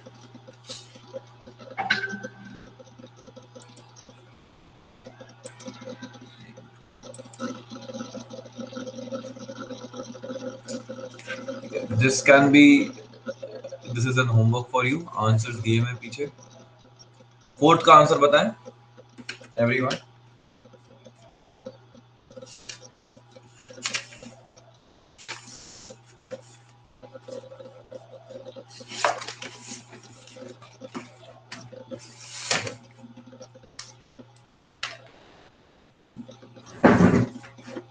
Dhaval says Kanilesh Chaman says B. Hitesh says B. Everyone is with B. So the bending stresses is maximum in a cantilever subjected to at the free end, right?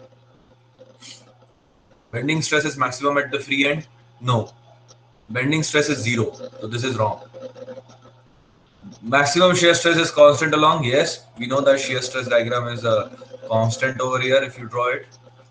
The slope of the elastic curve is zero at the fixed end. Yes, 2 and 3 is the correct answer. 1 is wrong, 2 and 3 is the correct answer. This can be done as an homework.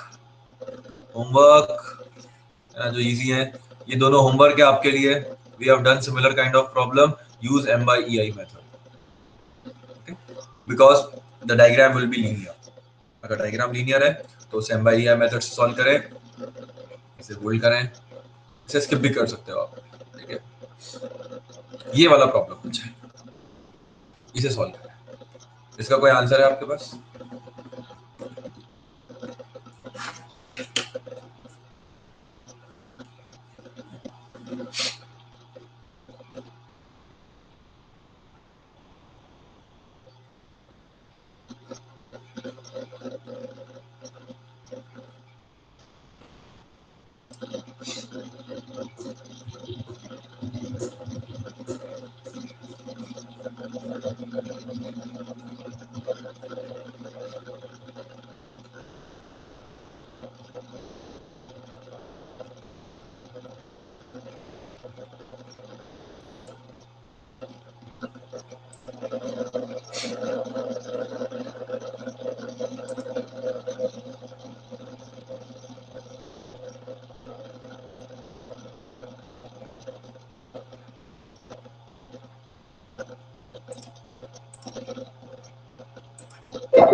Aftab BD अच्छे, तो पुराने question का answer दियो आप। 54 D D D D D D चले, let's take out. मैंने sheet इसलिए दी थी आपको कि एक बार आप अटेम्प्ट भी कर लें, थोड़ी उम्मीद कम थी मुझे कि आप अटेम्प्ट करेंगे। अच्छा, ऑनेस्टली बताओ कितने लोगों ने शीट अटेम्प्ट करी है? जिन्होंने अटेम्प्ट करी है वाई टाइप करो चैट बॉक्स में, या ए टाइप करो, चलो भली से जितनी भी की हो, या शीट को खोल के देखा हो उतने बच्चे ए टाइप करो बस। मतलब शीट ओपन करके भी देखा हो कि चलो शीट दी है सर ने, देख लेते हैं क्या है। कितने लोग हैं आप में से ऐसे जिन्होंने शीट ओपन करके देखी? ओके ठीक है। और अब अटेम्प्ट जितने लोगों ने करी वो 80 टाइप करो, भली से 20-30% अटेम्प्ट करी हो आपने, डजंट मैटर।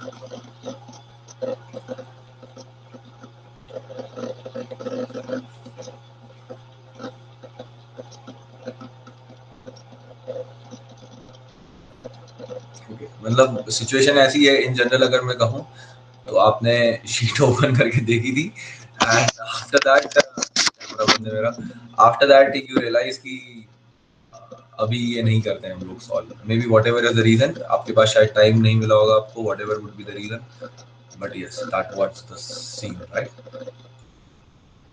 क्यों, मतलब आप टाइप कर सकते हो कि why, what is the reason you didn't attempted it. देखिए मेरे लिए जानना बहुत जरूरी है वो चीज, since I'm mentoring you for this exam, that's why I'm asking.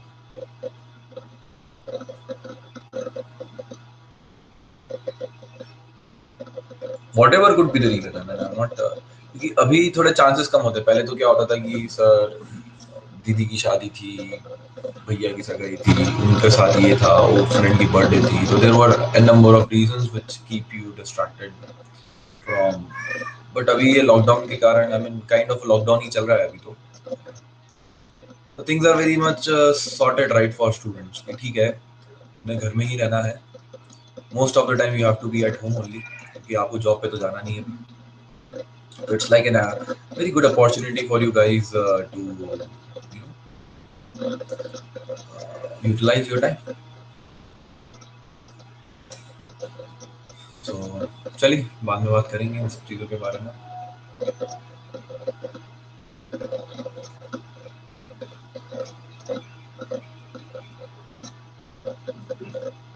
अगर आप एक शीट सॉल्व करोगे तो मैं आपको 2 शीट दूंगा, आप 2 शीट सॉल्व करोगे मैं आपको 3 शीट दूंगा।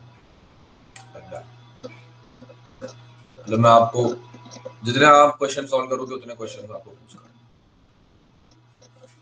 I have hundreds and hundreds of questions of each and every subject for me.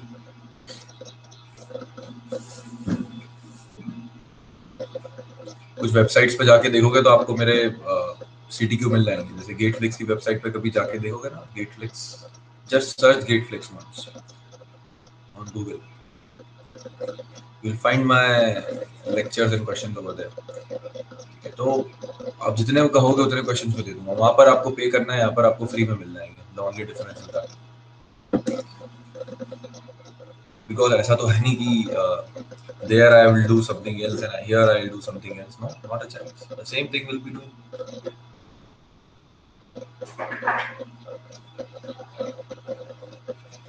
So this is EI.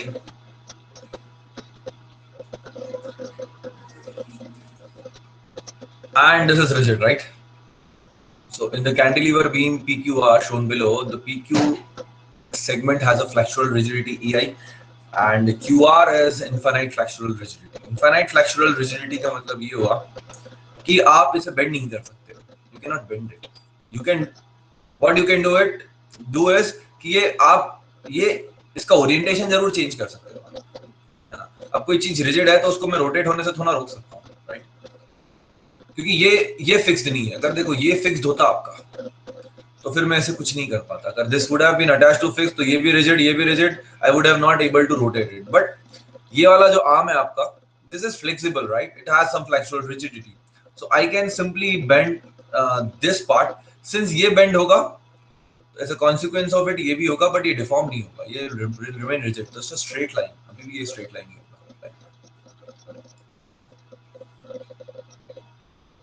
ठीक है.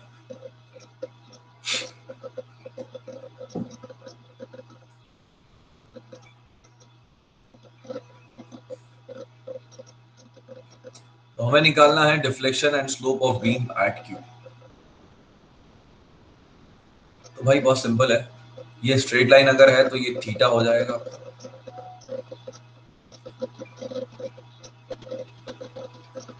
ठीक है. और अंदर की तरफ है तो लोड शिफ्ट कर लो, कोई प्रॉब्लम नहीं है, रिस्क नहीं है लोड शिफ्ट करने में. यहाँ पर लोड शिफ्ट करोगे अगर आप, यू कैन ट्रीट दिस. यहाँ पे लोड शिफ्टिंग में कोई भी इशू नहीं है क्योंकि ये तो वैसे भी रिजिड है आपका. W into L.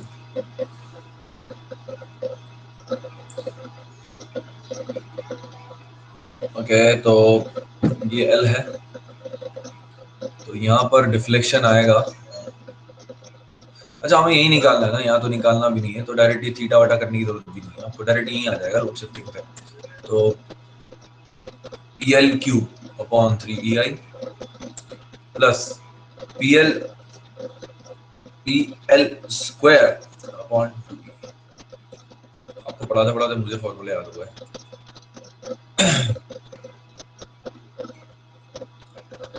So this is 6EI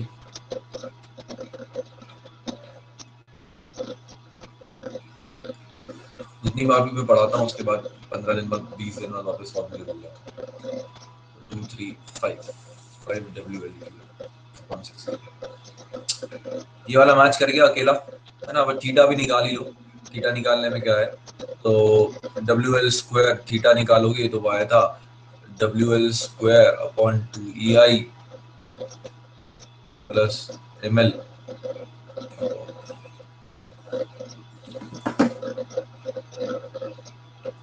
So half and 1 is 1.5, 3/2.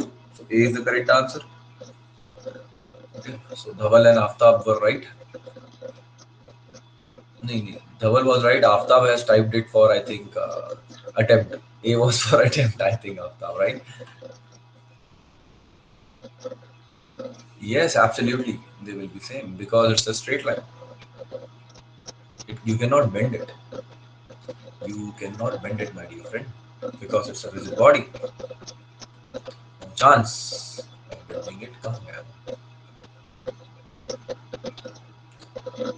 ये ऐसे रहेगा यार. इसको मैं रोटेट करने की कोशिश कर सकता हूँ अगर ये होता है तो. ये नोट अलाउ करता है मुझे. यस, पूरा अलाउ नहीं करता है, बट ये रोटेट ऐसे रिजिड ही रहेगा. वन नोट पे मैं कोशिश कर सकता हूँ एक और थ्रेड दिखा सकूँ आप लोगों को.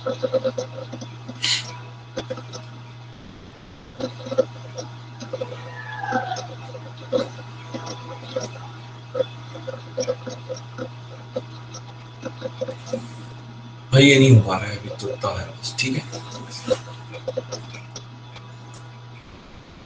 तो आप तब समझ में आया तेरे को कि स्लोप सेम क्यों रहेगा, क्योंकि ये स्ट्रेट लाइन है. स्ट्रेट लाइन है तो ये चाहे ये पॉइंट लो, सारे स्ट्रेट लाइन का डेफिनेशन ही क्या होता है, all the points are same slope. Like ये डिफ्लेक्शन एट आर पूछ ही लिया इन्होंने, देखो तो ये थीटा है, अब बस कुछ नहीं करना है आपको।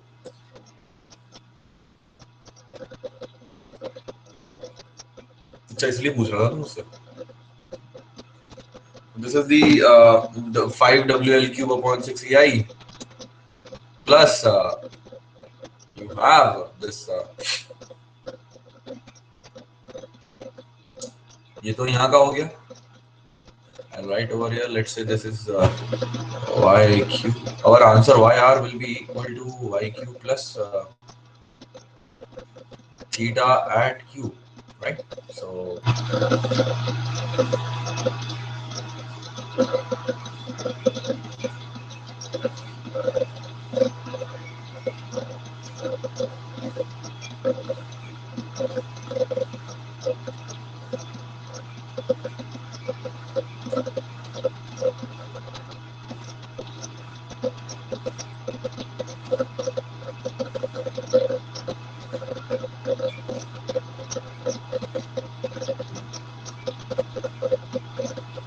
थीटा Q क्या होगा यहाँ पर हमारा इंटू एल, राइट? तो थीटा Q है आपका 3/2 WL स्क्वायर अपॉन 2EI। कितना आता भाई इसको सॉल्व करने पर? 3 3 4 4 24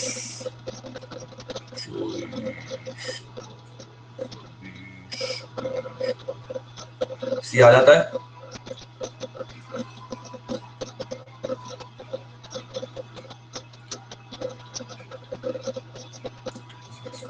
D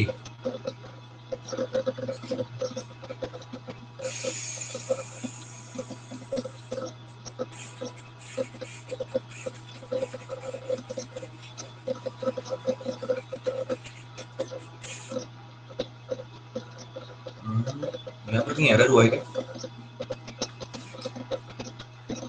This is 4, this is 6, 18।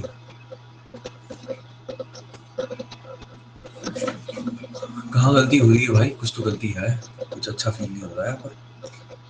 4 है और 6 है, ये गलत लिखा है। 3/2 WL square upon EI into L, right? तो ये आएगा प्लस 6 एलसीएम 5WL क्यूब और 39914, ये 14 हो जाएगा। तो 7/3 आ जाएगा यार, सी आंसर इसका। सिमिलर क्वेश्चन सॉल्व करो।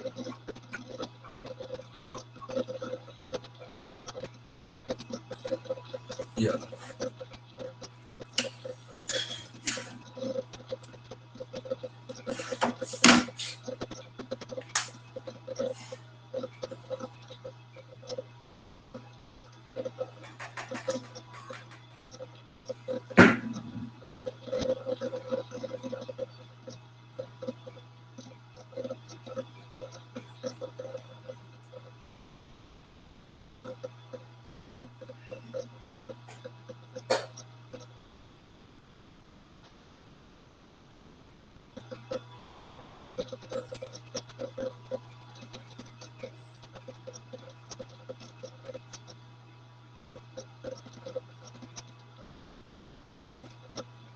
A, okay.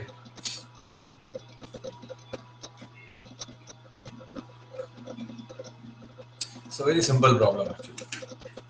अब यहाँ पे रिजिड बार इधर फिक्स हो गया है, मतलब अब ये पूरा रिजिड है, इसको इतना ऐसा सोचो। ये यहाँ से डिफ्लेक्ट होना चालू, तो यहाँ पर डिफ्लेक्शन कितना होगा? PL cube upon 3। मैंने स्कूल चल गया, डिफ्लेक्शन। और बेंडिंग मोमेंट यहाँ पर क्या होगा? बेंडिंग मोमेंट को क्या फर्क पड़ता है अब तो रिजिड है क्या है? बेंडिंग मोमेंट तो हर रिजिड बॉडी होगी, डिफॉर्मेबल बॉडी होगी, सब में इंट्रोड्यूस होगा। तो this is PL, P into 2L is 2PL।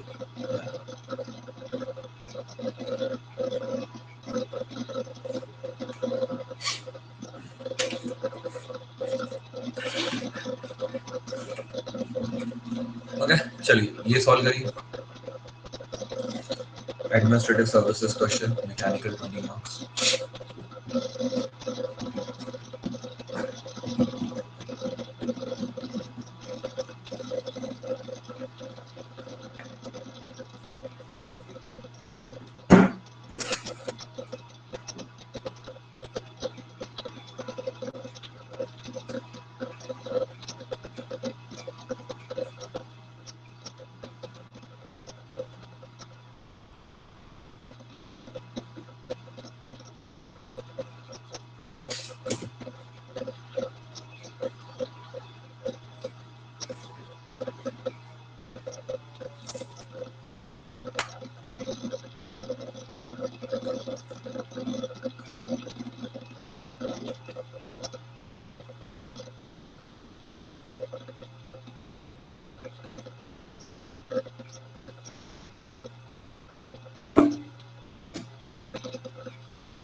Easy question है, इसको बहुत डिफिकल्ट समझ के मत सॉल्व करना।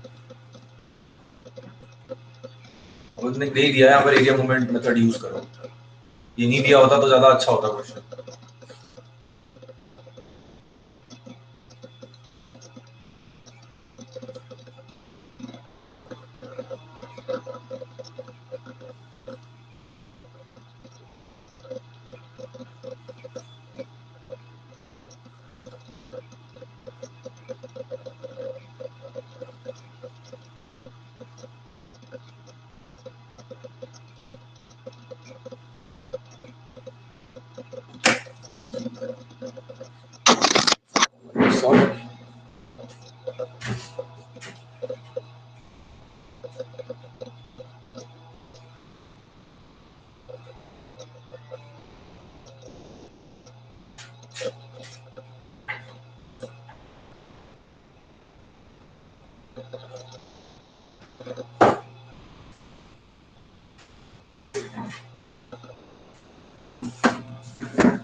Anyone with an answer? Simple question था यार, मैं बता देता हूँ कि ट्राई करोगे इसको तो बता देता हूँ, तो कहीं पे भी कट करो।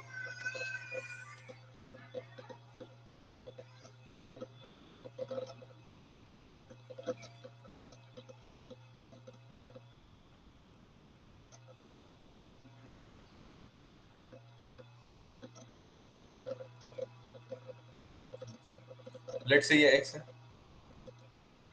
m is a function of x क्या हो जाएगा, this is distributed moment right m, तो this is kg centimetre can be considered as, मतलब इसमें g मल्टीप्लाई अगर आप कर दोगे तो न्यूटन सेंटीमीटर पर सेंटीमीटर हो जाएगा, ठीक है। If you multiply g over here. So this will be like mass into acceleration will be Newton centimeter per centimeter. So if you multiply it by length over here x, this will be the distributed moment over here, and this is equal to, sorry, over here, this will you get.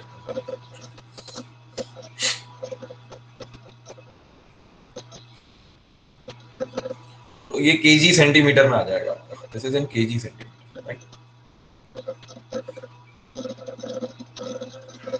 Bending moment diagram आपका कैसा बनेगा?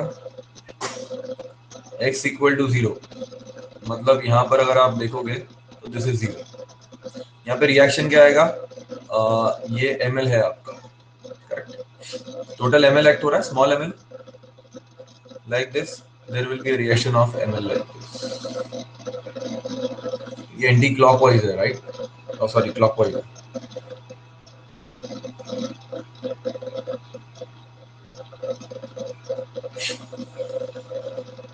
तो ये होगा आपका ml.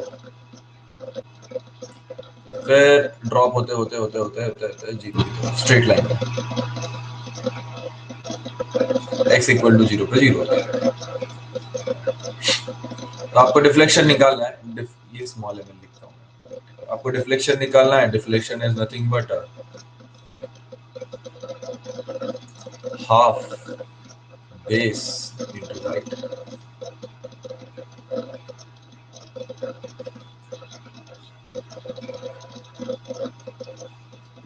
ये m/a diagram का निकालोगे, और इसमें आप मल्टीप्लाई कर दीजिए.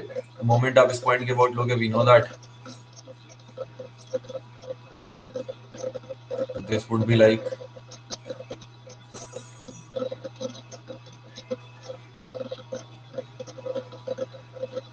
L by 3,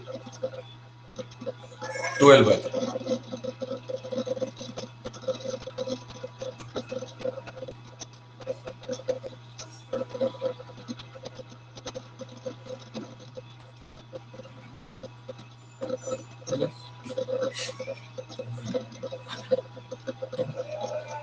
देखा जाए तो जी भी आना चाहिए यहाँ पर एक, तभी फोर्स और वो बैलेंस होगा.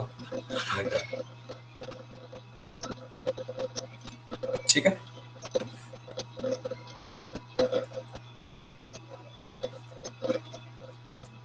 Got this or not?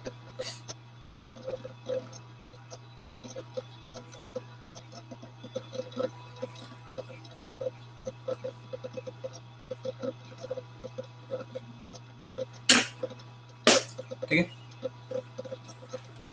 Then proceed further. अभी शीट अटेम्प्ट करिएगा आप. ठीक है. कल मैं टॉर्शन स्टार्ट करूंगा. ठीक है. I'll solve torsion questions and torsion theory. I'll teach you tomorrow. Then after completing torsion, tomorrow torsion will be completed. फिर we will be having 3 days, right? Next week 3 days क्या रहेगा आपका? चलो वो तो हम कल बात कर लेंगे. फिर उसके बाद नेक्स्ट 3 days में मैं आपका खत्म कर दूंगा उसके बाद सॉन्ग. और नेक्स्ट वीक में शायद आपका एक शेड्यूल रहेगा with some, maybe, I am not very sure. अभी मैनेजमेंट ने उसे हाँ किया कि नहीं, because I am not very aware about it. नहीं, कंबाइंड स्ट्रेस एंड कॉलम तो मैं पढ़ाऊंगा. उसके अलावा प्रेशर वेसल भी पढ़ाऊंगा. But regarding this preparation, one of my student who is got 7th rank, and there are many students 7th rank, 13th rank. So let's see, I'll talk to them कि कौन आपको convey कर पाता है. They will just have a word. You can have a word with him like regarding the preparation strategies and all those things. So first they will speak, then definitely you can raise your questions regarding your preparation. Okay. So मिलता है फिर. Any queries, any questions, or any suggestions you want to put in, because now we'll be changing our subject, so any particular suggestion you want to talk about, let me know that. Okay.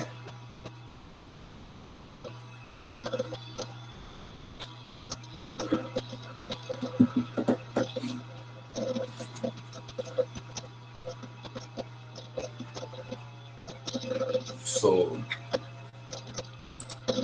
let me